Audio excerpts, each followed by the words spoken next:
Bienvenue sur la chaîne. Aujourd'hui, on plonge dans un phénomène surprenant. Dacia, la marque longtemps considérée comme low cost, est en train de bousculer tout le marché automobile français. Alors que les géants du secteur, de Stellantis à Volkswagen, affrontent des difficultés majeures, Dacia affiche une croissance spectaculaire. Comment expliquer ce succès inattendu? Est-ce le signe d'une mutation profonde du marché ou juste un coup de chance passager? Dans cette vidéo, on va tout décortiquer, chiffres à l'appui.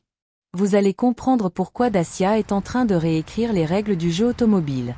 Alors installez-vous confortablement, mettez votre ceinture, et c'est parti. Avant de parler de Dacia, il faut comprendre le contexte.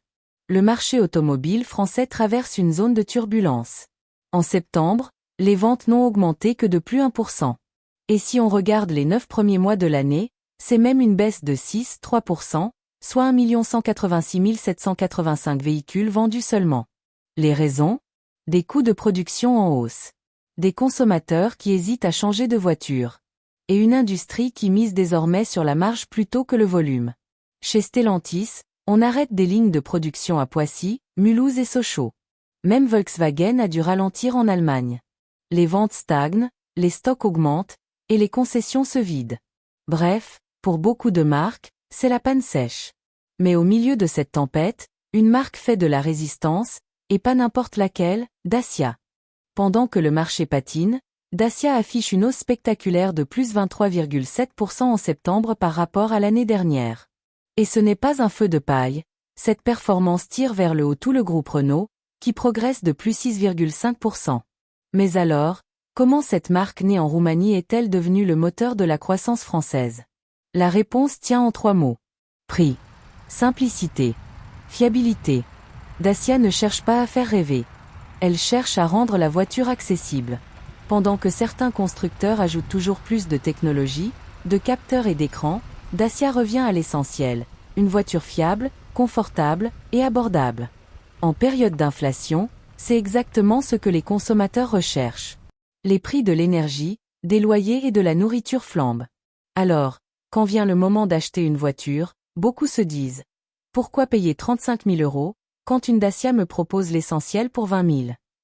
C'est ce positionnement clair qui explique son succès. Dacia ne cherche pas à séduire tout le monde, seulement ceux qui veulent une voiture simple et honnête. Le marché automobile évolue aussi sous la pression de la transition écologique. En septembre, les véhicules électriques atteignent 22% de part de marché, leur meilleur score de l'année.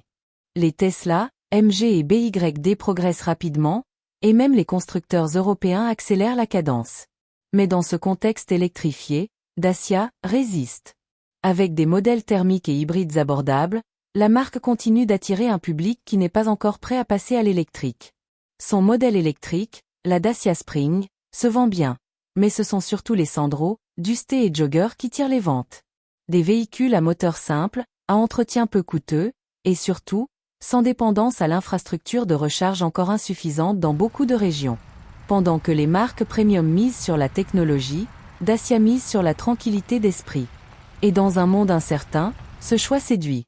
Regardons maintenant ce que font les autres constructeurs. Chez Alfa Romeo, le lancement du Junior booste les ventes de plus 47,6%, une belle performance, mais sur des volumes encore modestes. Maserati et Citroën connaissent une légère remontée, sans retrouver leur niveau d'avant-crise.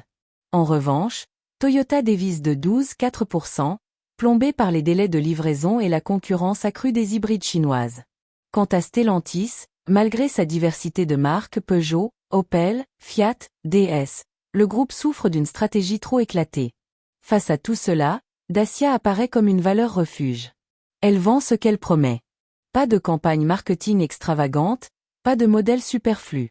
Seulement des voitures qui roulent, durent, et coûtent moins cher. C'est presque devenu une philosophie. Et les chiffres montrent que ça fonctionne. Le cas Dacia n'est pas juste un succès commercial. C'est un signal fort sur l'évolution du marché automobile. D'abord, il nous rappelle une évidence. Le prix reste un facteur décisif. Même dans un monde où la technologie avance, le portefeuille reste le juge final. Ensuite, il montre que la simplicité peut battre la sophistication. Les consommateurs sont fatigués des voitures suréquipées, truffées d'options inutiles et de logiciels instables. Dacia, elle, propose un retour à la fonction première. Une voiture qui emmène d'un point A à un point B, sans stress. Enfin, ce succès illustre une nouvelle tendance. Les consommateurs veulent des valeurs sûres. Pas forcément les plus brillantes, mais les plus stables, les plus sincères. Et Dacia a su construire cette image d'authenticité, une marque sans artifice, qui ne cherche pas à impressionner, mais à convaincre. Voilà, vous avez maintenant toutes les clés pour comprendre pourquoi Dacia est le grand gagnant de cette rentrée automobile 2025.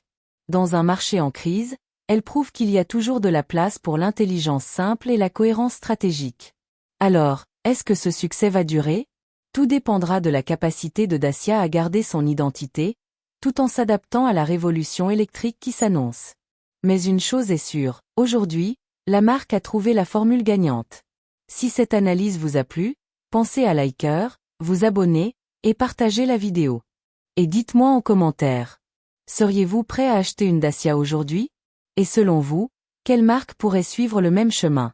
Merci d'avoir regardé jusqu'au bout, et à très vite pour une nouvelle vidéo sur l'actu auto.